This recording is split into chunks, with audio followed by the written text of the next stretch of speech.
नमस्कार, जम्मू कश्मीर की खास बुलेटिन देख रहे हैं आप और मैं हूं चेतना शर्मा आपके साथ। चलिए प्रोग्राम की शुरुआत करते हैं और सबसे पहले जान लेते हैं जम्मू कश्मीर में राष्ट्रीय राजमार्ग के क्या कुछ सूरत हाल है। तो आपको बता दें कि आज चौथे दिन भी जम्मू श्रीनगर हाईवे यातायात के लिए पूरी तरह से बंद है। हाईवे पर पस्सियों और बर्फ हटाने का काम युद्ध स्तर पर जारी है और इसी के साथ हाईवे पर दोनों तरफ से गाड़ियों की इस वक्त कतारें लग चुकी है, क्योंकि आपको बता दें कि आज चौथा दिन है। मौसम जो है वो जम्मू कश्मीर में जिस तरह से बना हुआ था, जिस तरह से करवट जो है वो मौसम ने बदली, उसके बाद जम्मू श्रीनगर हाईवे जो है वो यातायात के लिए बंद कर दिया गया था और आज भी इसी तरह के सूरत हाल जो है वो वहां पर बने हुए हैं। वहीं पर हाईवे पर पस्सियों और बर्फ हटाने का काम जो है वो भी लगातार बना हुआ है। इस बीच सबसे पहले जान लेते हैं डीसी रामबन का क्या कुछ कहना है, तो ये सुनते हैं। आज मौसम कदरे बेहतर है, धूप निकली हुई है और सुबह से ही हमारी जो रेस्टोरेशन के एफर्ट्स हैं और जो रोड क्लियरेंस के एफर्ट्स हैं वो चल रहे हैं। सबसे बड़ा चैलेंज इस वक्त जहां पर हम खड़े हैं वो कैफेटेरिया मोड़ है बिहार के पास, और ये एक बड़ा चैलेंज है। यहाँ पर हमने तकरीबन 3 मशीनें इस वक्त लगाई हुई हैं ताकि इसको जल्दी से जल्दी क्लियर करें। Once this stretch is through तो बाकी आगे जो बिटवीन रामबन एंड बानीहाल जो हमारे ट्रबल क्रिटिकल स्पॉट्स हैं, जैसे आपका मरोग आता है सीताराम पस्सी के पास, उसके अलावा आगे आपका पंथियाल वाला स्ट्रेच है और भी कुछ जगहों पे जहां पर मड स्लश और लैंड स्लाइडिंग हुई उनको रिमूव किया जा रहा है। We are pressing for as early as possible restoration of traffic और NH44 टुडे।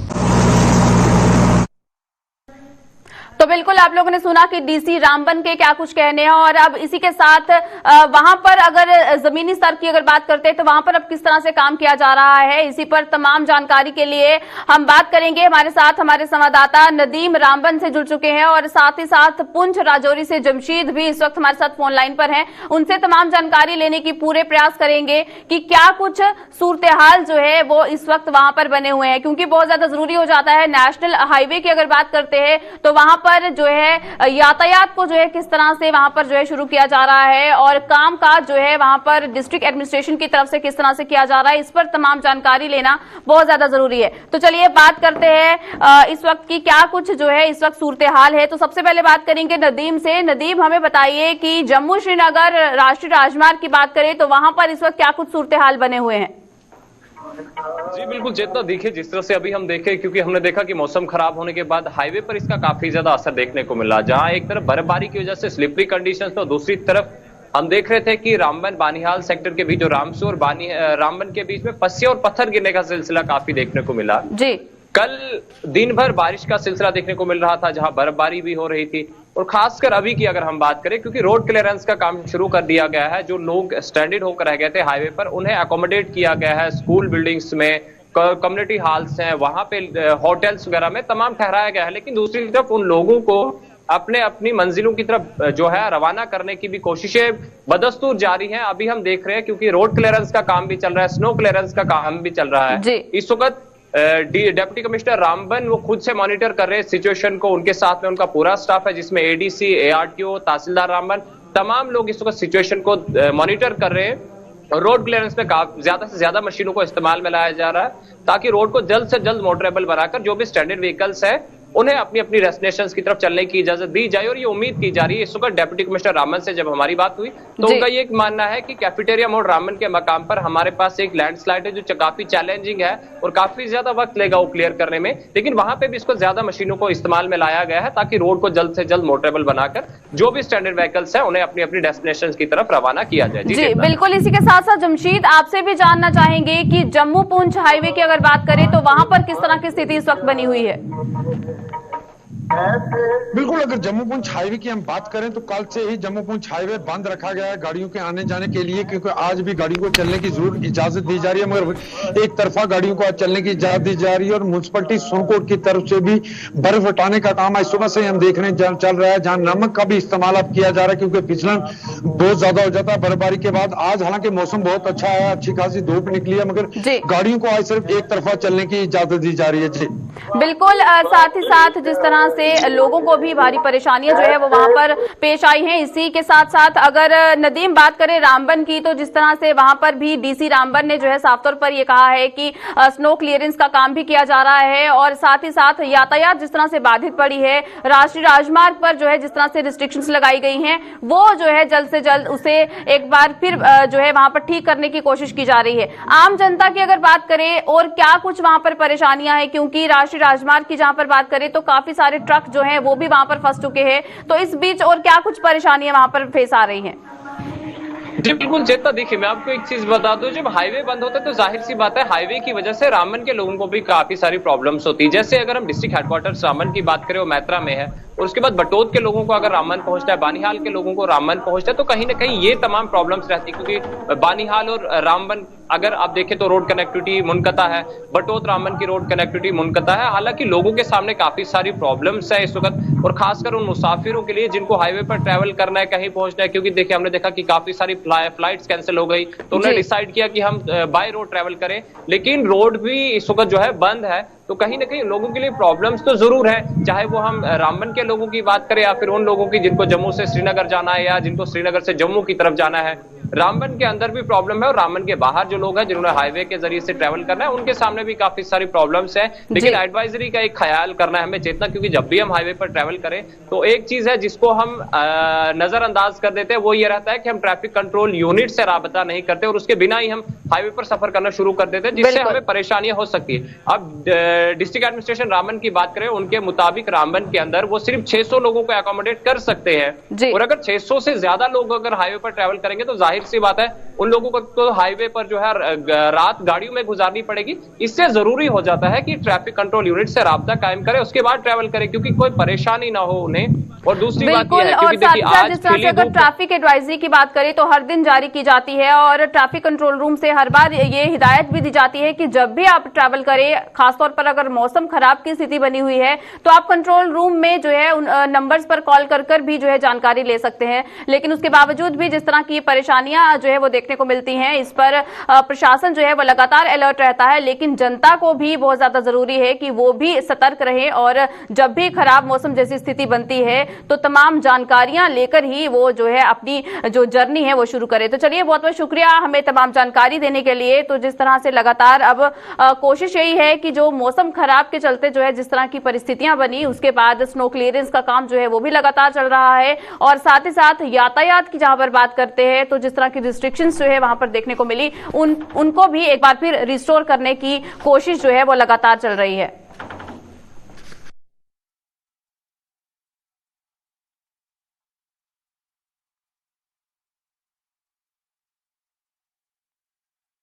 चलिए अब इसी के साथ आगे बढ़ते हैं और बात करते हैं श्रीनगर की। श्रीनगर में भी प्रशासन की तरफ से जो है पूरी तरह से काम किया जा रहा है, जो भी बर्फबारी के चलते जिस तरह की परेशानियां जो है वहां पर हुई हैं, और अब घाटी के लोगों को बारिश और बर्फबारी से जिस तरह से निजात मिली है, और श्रीनगर में सड़कों से बर्फबारी हटाने का सिलसिला जो है वो लगातार जारी है। श्रीनगर में खराब ड्रेनेज सिस्टम से लोग परेशान हो रहे हैं। भारी बारिश और बर्फबारी के कारण जो है जिस तरह की परेशानियों का सबब जो है लोगों को भुगतना पड़ता है, वो हर दिन हमने आपको तस्वीरों के जरिए जो है दिखाने की कोशिश भी की है। लेकिन वहीं पर हर बार प्रशासन की पोल जो है वो खुल जाती है जैसे ही मौसम खराब की स्थिति बनती है। जहां पर अगर श्रीनगर की बात करते हैं तो ड्रेनेज सिस्टम की खस्ता हालत जो है वो देखने को मिल रही है। सड़कों की अगर बात करते हैं तो सड़कों की हालत जो है वो खराब हो चुकी है, और इसी के साथ साथ आप साफ तौर पर तस्वीरों में देख सकते हैं कि फिसलन जैसी स्थिति है।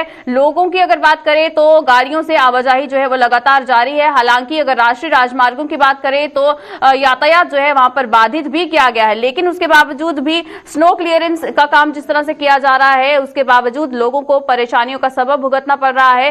प्रशासन की अगर बात करें तो प्रशासन की तरफ से भी हर बार ये बताया जा रहा है कि पूरी तरह से काम जो है वो यहां पर किया जा रहा है, प्रशासन सतर्क है। लेकिन जो तस्वीरें जो सच्चाई बयां कर रही हैं वो आप देख सकते हैं कि लोगों को किस तरह की परेशानियां जो है वो यहां पर झेलने को मिल रही हैं, क्योंकि जमीनी स्तर पर क्या कुछ काम हो रहा है इस पर नजर डालना बहुत ज्यादा जरूरी है। आम जनता की अगर बात करें तो जिस तरह से उनके लिए जो है दावे किए जाते हैं कि हर एक क्योंकि अगर स्नो क्लियरेंस की ही अगर बात करते हैं तो कहा यह जा रहा था कि मशीनरी जो है वो पहले से ही इंस्टॉल कर दी गई है। हालांकि वो हमें देखने को भी मिला कि किस तरह से स्नो क्लियरेंस का काम जो है वो किया जा रहा था। लेकिन अब ये जो ड्रेनेज सिस्टम की से वजह से जो परेशानी लोगों को आई है, और भी बहुत सी ऐसी बेसिक चीजें हैं जिनसे जो है लोगों को परेशानी का सबब भुगतना पड़ा। जहां पर पानी की समस्या की बात करें या फिर बिजली की समस्या की बात करें तो इस पर भी यहाँ पर बड़े सवाल जो है वो खड़े होते हैं। और इस वक्त जहां पर अगर म्युनिसिपैलिटी की भी बात करते हैं तो वहां पर क्या कुछ जो है इस वक्त काम किए जा रहे हैं, प्रशासन की जहां पर बात करें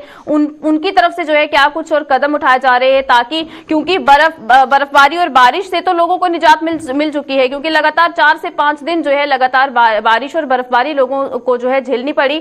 लेकिन उसके बाद अब जो परेशानियां जो है इससे निकलकर सामने आई हैं, इस पर अब क्या कुछ काम होता है, तो चलिए इसी पर तमाम जानकारी लेते हैं। हमारे साथ हमारे संवाददाता इरफान जुड़ चुके हैं। इरफान, हमें बताइए कि जिस तरह से तस्वीरों में हम लोग देख रहे हैं श्रीनगर में ड्रेनेज सिस्टम की क्या कुछ खस्ता हालत है, सड़कों की अगर बात करें तो किस तरह की परेशानियां जो है वो देखने को मिल रही हैं। इस बीच प्रशासन की तरफ से क्या कुछ अब काम किया जा रहा है?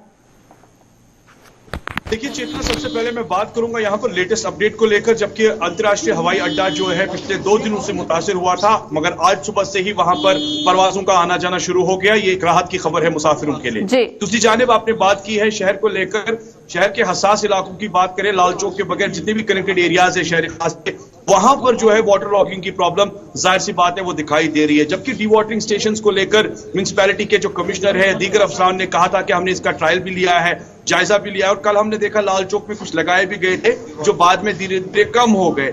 मगर जबकि आज मौसम साजगार हुआ है, मौसम ठीक हो रहा है, अब धीरे धीरे सड़कों पर पानी जो है वो दिखना शुरू हो जाएगा। क्योंकि एक साइड से अगर ड्रेनेज सिस्टम को लेकर मैं बात करूं तो ड्रेनेज सिस्टम शहरी खास का है, स्पेशली शहर को लेकर काफी ज्यादा डिफंग है, काफी टाइम से उसको ठीक नहीं किया गया है। सिविल लाइंस को लेकर बात करें तो वहां पर भी वाटर लॉगिंग के प्रॉब्लम है।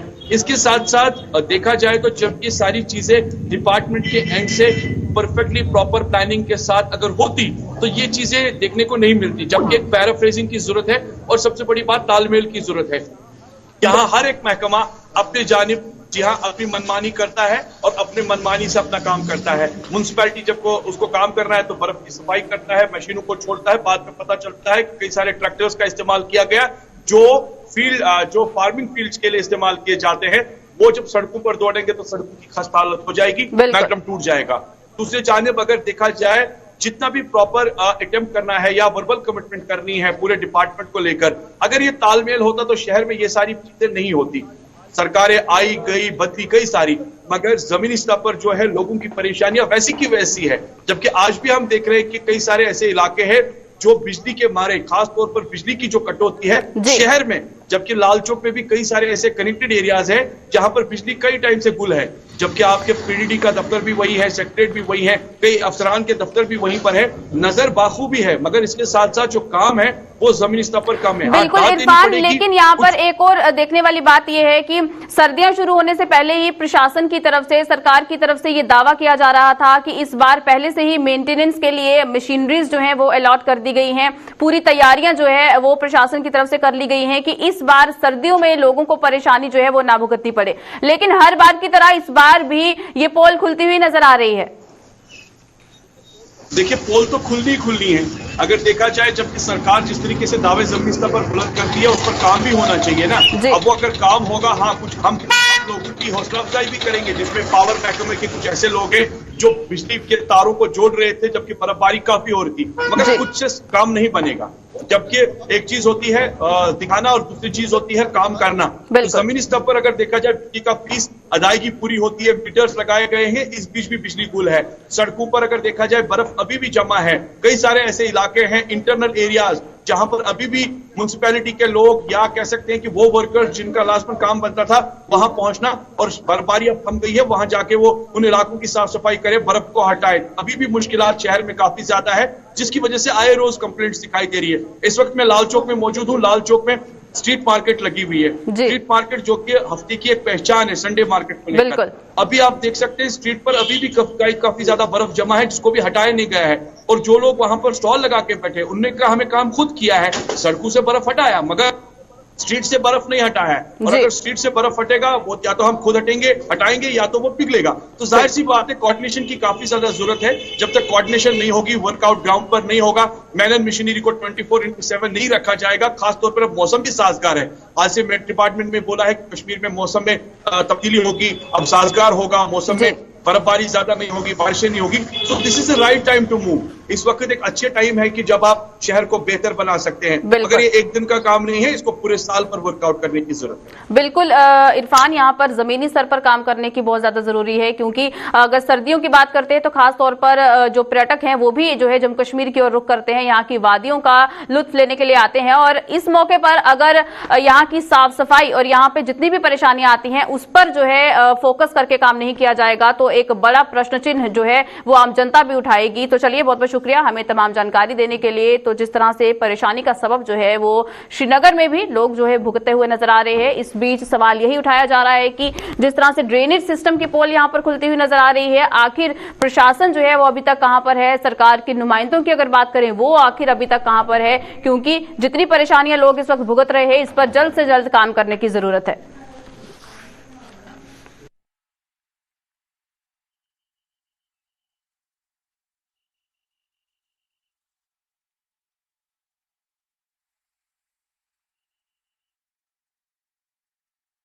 चलिए अब इसी के साथ आगे बढ़ते हैं और बात करते हैं कोरोना के हवाले से क्या कुछ बड़ी अपडेट सामने आ रही है। जिला सांबा की अगर बात करें तो जिला सांबा में भी अब कोरोना के केसेस लगातार बढ़ते हुए नजर आ रहे हैं। इस वक्त जिले में 6 नए माइक्रो कंटेनमेंट जोन जो हैं वो भी बना दिए गए हैं। सेंट्रल यूनिवर्सिटी की बात करते हैं तो सेंट्रल यूनिवर्सिटी भी माइक्रो कंटेनमेंट जोन घोषित कर दी गई है और अभी एक्टिव मामलों की संख्या जिला सांबा में 33 पहुंच चुकी है। पिछले 24 घंटे की अगर बात करते हैं तो 12 नए कोरोना वायरस के मामले जो हैं वो रिकॉर्ड किए गए हैं और इसी के साथ साथ माइक्रो कंटेनमेंट जोन का जो सिलसिला है वो भी लगातार बना हुआ है। लेकिन खतरे की बात यहां पर यह नजर आ रही है कि सेंट्रल यूनिवर्सिटी ऑफ जम्मू की बात करें तो वहां पर भी अब कोरोना की दस्तक जो है वो देखने को मिली है और इस बीच यहां पर माइक्रो कंटेनमेंट जोन जो है वो भी सेंट्रल यूनिवर्सिटी ऑफ जम्मू को घोषित कर दिया गया है।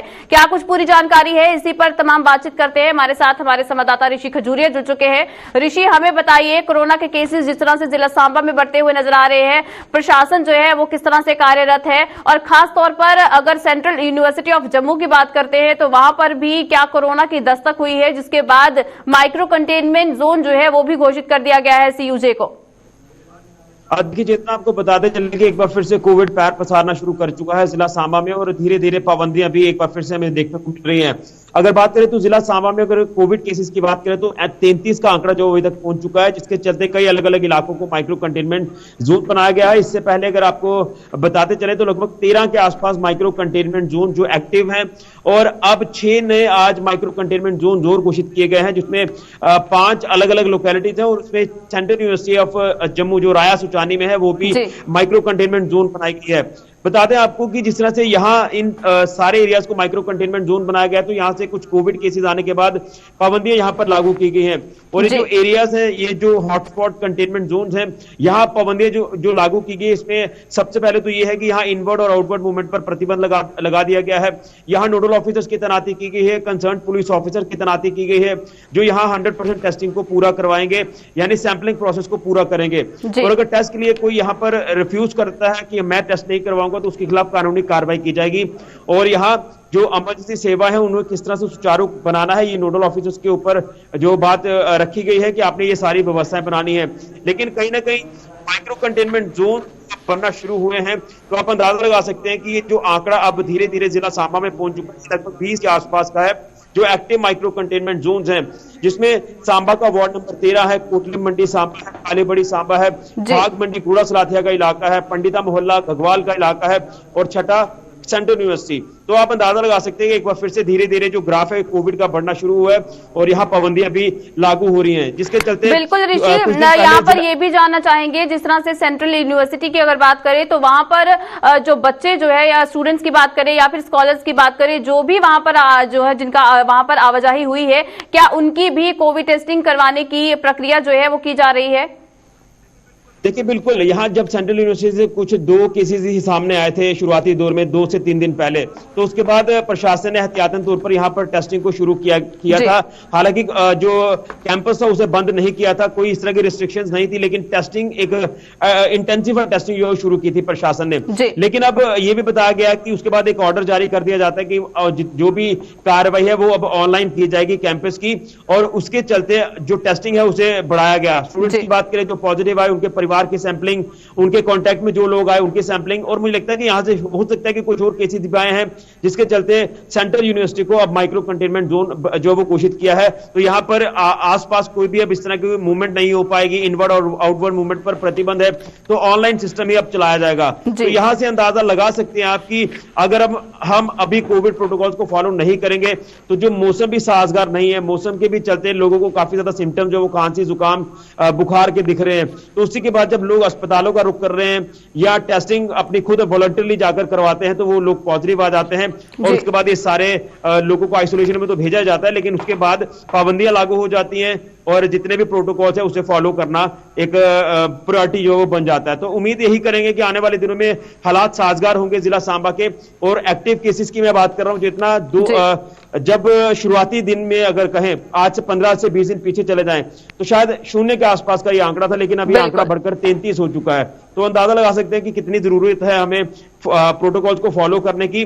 और एक संदेश प्रशासन को हम अपने चैनल के माध्यम से भी देना चाहते हैं कि अगर लोगों के ऊपर ये पाबंदियां लागू की जा रही है तो लागू ये पाबंदियां उन नेताओं के ऊपर भी की जाएं जो अभी भी नहीं समझ पा रहे कि कोविड बढ़ रहा है और वो अपनी लगातार रैलियों पर रैलियां कर रहे हैं, और वहां पर भी प्रशासन को पाबंदियां, वहां उनके ऊपर रिस्ट्रिक्शंस लगाने की काफी ज्यादा जरूरत है। मुझे लगता है कि अगर उनके ऊपर ये पाबंदियां नहीं लगी तो ये कोविड को बढ़ाने में कहीं ना कहीं यही लोग जो वो जिम्मेवार होंगे। बिल्कुल ऋषि, बहुत ज्यादा जरूरी है कि इन रैलियों को भी रोका जाए ताकि लोग जो हैं वो इस तरह की गैदरिंग वाली जगहों पर जो है वो ना जा सके। तो चलिए, बहुत बहुत शुक्रिया हमें तमाम जानकारी देने के लिए। तो एक बार फिर जो है कोरोना की दस्तक जिस तरह से हुई है और इस बीच लोगों को भी परेशानियों का सबब जो है वो भुगतना पड़ सकता है, लेकिन इस बीच सेंट्रल यूनिवर्सिटी की अगर बात करें तो जिस तरह से अब उसको भी माइक्रो कंटेनमेंट जोन जो है वो घोषित कर दिया गया है, ऑनलाइन क्लासेस का सिलसिला जो है वो एक बार फिर शुरू कर दिया गया है। इस बीच अब तमाम हिदायतें जो है वो बरतने की जरूरत है ताकि किसी भी तरह से संक्रमण का खतरा जो है वो ना बन सके।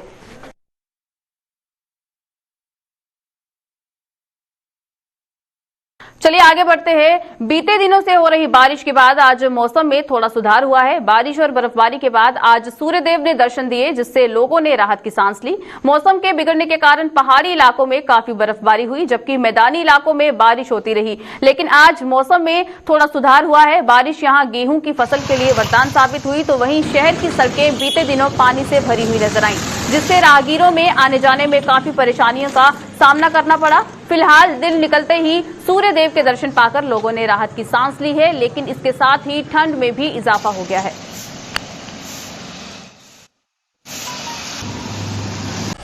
इसके बारे में मैं कहना चाहूँगा कि बारिश होना तो बिल्कुल ठीक था, कंडी बेल्ट के लिए बहुत अच्छी बारिश रही है, लेकिन मैदानी इलाकों में यहाँ बारिश की बात आती है, वहाँ पे काफ़ी सारी समस्याओं का सामना करना पड़ता है, क्योंकि आपको देखा होगा कि पिछले 4 दिन से लगातार बारिश हो रही थी और काफ़ी सारा बिजनेस भी ठप हुआ था।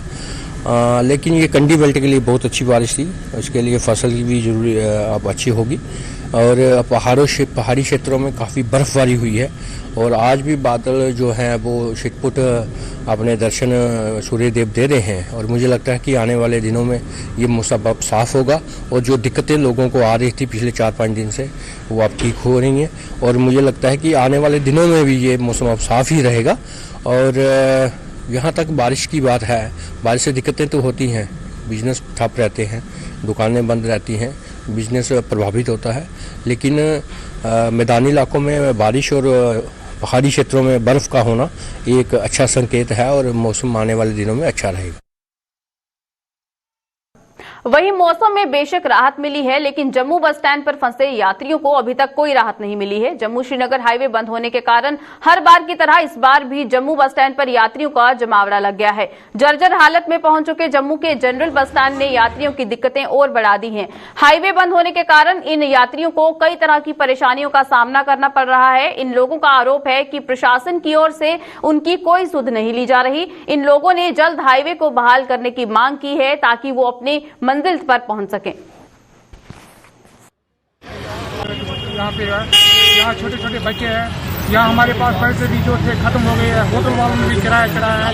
तो सरकार बड़े बड़े बातें कर रही है, हम इतने देर तक ये रोड बंद नहीं रखेंगे। 4 दिन हो गए हैं, रोड ही नहीं खुलते, हम बहुत ज़्यादा परेशान यहाँ पे है। हम रिक्वेस्ट करते हैं गवर्नमेंट से, प्लीज़ प्लीज़ प्लीज़ रोड जल्दी से जल्दी खोला जाए। 4-5 दिन हो गया हमारा भी रास्ता कोई बात ही नहीं खुलने की। बहुत परेशानी होते हैं यहाँ। क्या कहना चाहोगे? बस यही गवर्नमेंट से वही अपील कर रहा हूँ, कोई रास्ता की कोई गुनेशन। हर वक्त ये रास्ता बंद होते हैं, हर वक्त बंद होते हैं, कोई खुलने वाला नहीं है यहाँ। 5 दिन से यहाँ पे बैठा हूँ। दिक्कत तो यही है, रास्ता बंद है, एडमिनिस्ट्रेशन खामोश है, कोई काम नहीं हो रहा है वहाँ पे। सारे लोग रास्ते में पड़े हुए हैं, परेशान है, हम भी नहीं निकल पा रहे हैं यहाँ से। तो क्या कहना? साफ करे, लोगों को आने जाने के लिए वो सुविधा हो जाए तो सब ठीक चलेगा। ऐसा कैसे चलेगा, यही कहना चाहते हैं। थोड़ा सा हरकत में आ जाए, रास्ता क्लियर करे, लोगों को आने जाने में दिक्कत ना हो, बस यही चाहते हैं। महंगाई है यहाँ पे, खाने पीने की भी होटल में बहुत परेशान कर रखा है, रास्ता बंद है, सरकार कोई सुविधा नहीं दे रही है। सुरनकोट में भी 4 वर्षों के बाद बर्फबारी होने से लोग खुश हैं। लोगों के मुताबिक ये बर्फबारी जहां फसलों के लिए फायदेमंद साबित होगी, वहीं इससे लोगों की पानी की समस्या भी दूर होगी। वहीं म्युनिसिपल कमेटी द्वारा कस्बे में सड़कों से बर्फ हटाने का काम शुरू किया गया है। इसके साथ ही बिजली विभाग भी बिजली सप्लाई बहाल करने में जुटा हुआ है। ये जितना भी जो है स्नो बाउंड इलाका है, स्नो कवर इलाका है, उसको हम बड़ी अच्छी तरीके से सफाई कर रहे हैं। हमने जेसीबी मशीन लगाई हुई है, और भी जो भी हमें ज़रूरत पड़ेगी तो हम इसको लगाने की कोशिश करेंगे। और म्यूनसिपैलिटी हमेशा ही सदा लोगों की सेवा में प्रयासरत रहती है। जहाँ तक लाइट का तल्लुक है तो काफ़ी बर्फबारी हुई है, तो हमें एडब्ल्यू साहब ने एश्योरेंस दिलवाया है कि हमें जल्दी से जल्दी जो है लाइट है वो प्रोवाइड कर दी जाए। ये कम से कम 3-4 साल हो गए हैं इसको, नहीं इतनी बरसी थी ये, तो 4 साल के बाद यहाँ बर्फ़ पड़ी है, तो इससे हमारे जितने भी हमारी फसलें हैं उनको बड़ा फ़ायदा होता है, पानी का भी बहुत फ़र्क पड़ता है। इसमें हमारा यही कहना है कि लोगों को तो दिक्कत आ रही थी, तो इस साल की ये पहली बर्फबारी जो हुई है वो सुरनकोट में तकरीबन लगभग 1 फुट से ज़्यादा बर्फबारी हुई है। तो इसमें लोगों ने ये कहा कि ठीक है जी, अगर गाड़ी लगाई जाती है तो हमने यही मुनासिब समझा कि गाड़ी लगाई, जेसीबी लगा के तो स्नो क्लियरेंस हमने की है, लोगों को थोड़ी सी इसमें राहत मिल गई। लोगों को बहुत अरसा के बाद बर्फबारी हुई है, उससे एक प्रॉब्लम आ गया है कि लाइट जो है वो कल से बंद है, कमी हो रही है लोगों को। बाकी ठीक ही है, खुश हैं, बच्चे खेल रहे हैं। बर्फबारी काफ़ी कुछ अरसे बाद हुई है, लगभग 4-5 साल बाद इतनी बर्फबारी हो रही है हमारे इस इलाके पे। जो आज छुट्टी का दिन था तो हम भी निकले हैं बाहर, यहाँ पे काफ़ी एंजॉय किया है अभी तक। तो अब देखते हैं आगे, अभी वापस जाएंगे थोड़ी देर तक। खैर पहले भी देखिए, बट इस लेवल की, इस इंटेंसिटी की पहली बार देखिए कि इस लेवल पे यहाँ पे भी बर्फ पड़ सकती है। पत्नीटॉप जाते हैं, गुलमर्ग जाते हैं, क्या रखा है यहाँ पे। सुरनकोट भी इस लेवल की बर्फ बहुत बड़ी बात है। चलिए, बुलेटिन में फिलहाल इतना ही। देश दुनिया की खबरों के लिए बने रहिए गुलिस्तान न्यूज के साथ।